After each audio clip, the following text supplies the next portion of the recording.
La idea era trabajar hoy un poco acerca de aquellos aspectos que hacen a la construcción de la personalidad, justamente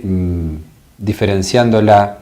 de lo que por lo general se entiende en psiquiatría, de lo que se llaman trastornos de la personalidad. Un poco de esto habíamos hablado en la anterior emisión, pero bueno, yo quería ahondar un poco más en lo que hace a una perspectiva, una visión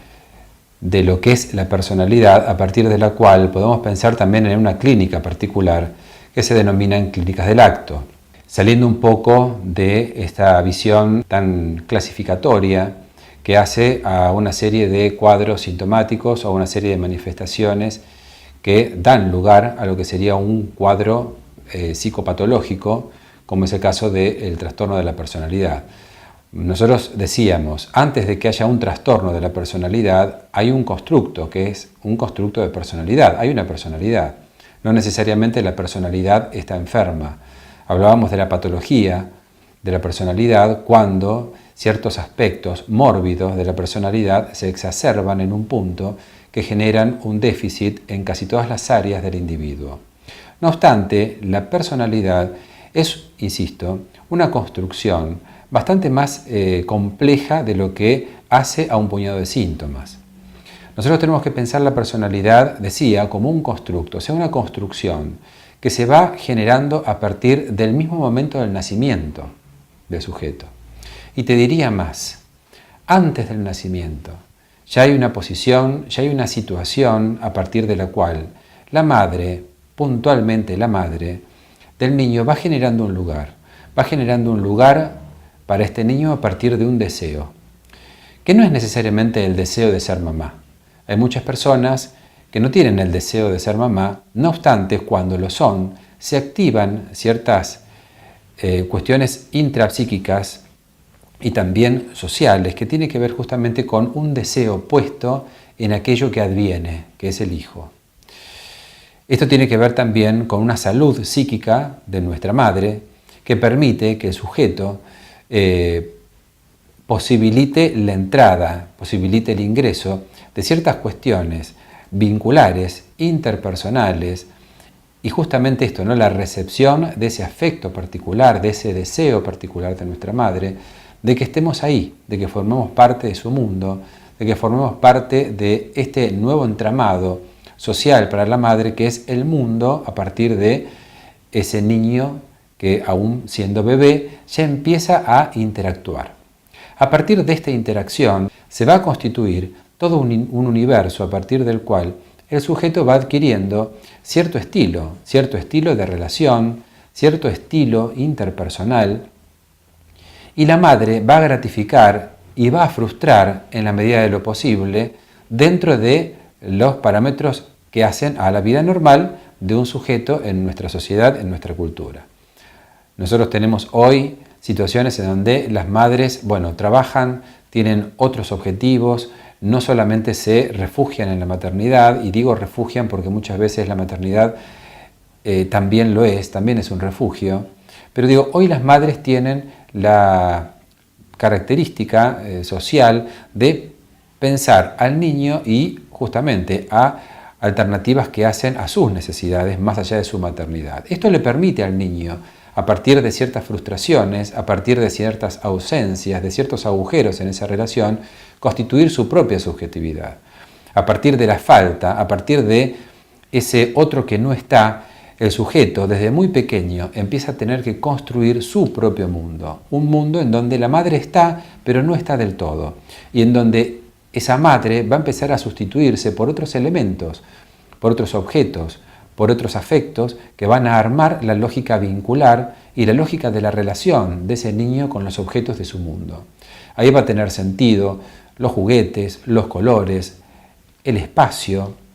Se va a empezar a mover, va a empezar a deambular, va a intentar explorar su mundo y su universo a partir de esta ausencia de su mamá, que lógicamente siempre es positiva cuando hay una presencia en la necesidad, cuando hay una presencia en el deseo y en el afecto adecuada.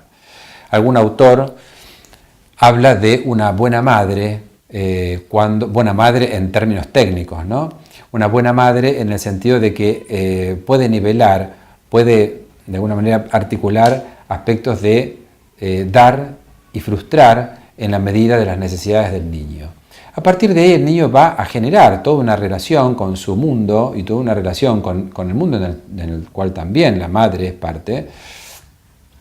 de interacciones, frustraciones,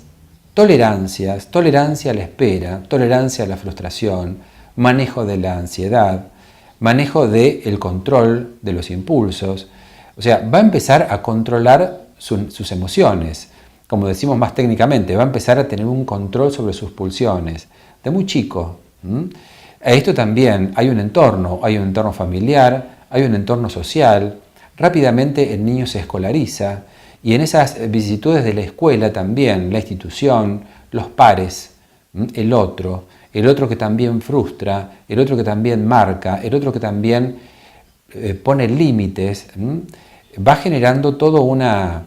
relación de este sujeto y su mundo, de este sujeto y su cuerpo, su biología, de este sujeto y su psiquismo, o sea, la posibilidad que tiene de poder tolerar la angustia, que le va a permitir ir en la medida en que vaya teniendo sus sets en la vida ganados o sus sets en la vida perdidos, va llevando a un particular modo de ser. Decíamos la vez pasada que la personalidad estaba constituida por un factor biológico, que era el temperamento, y un factor ambiental que tenía que ver con la personalidad. Con lo cual, lo temperamental y la personalidad van armando todo el constructo. Van a interactuar de una manera dialéctica en la cual se van a ir generando, se van a ir reforzando y se van a ir inhibiendo ciertas características positivas y negativas de lo propio y de lo que uno va construyendo en relación a su ambiente. Por eso llegamos a la adolescencia ya con una personalidad marcada, con una identidad en el menor de los casos constituidas, con un ser yo mismo más claro que en la niñez,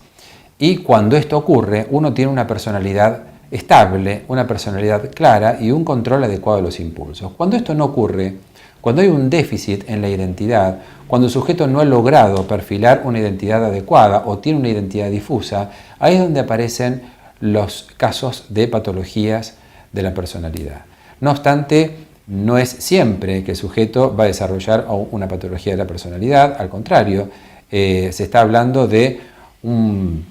entre un 15 y un 10% de población con trastornos de la personalidad, y también tenemos que hacer algún tipo de diferenciación entre lo que son algunas situaciones en cuanto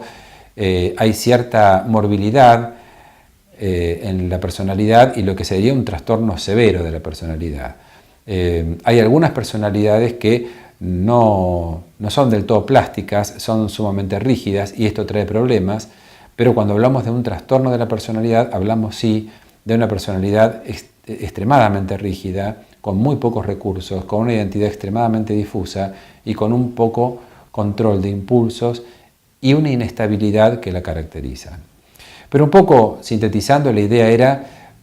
pensar hoy en la construcción de la personalidad como esto, como un constructo biológico, social, histórico de la personalidad, interpersonal, vincular y atravesado netamente por el deseo de la madre, por el deseo de la cultura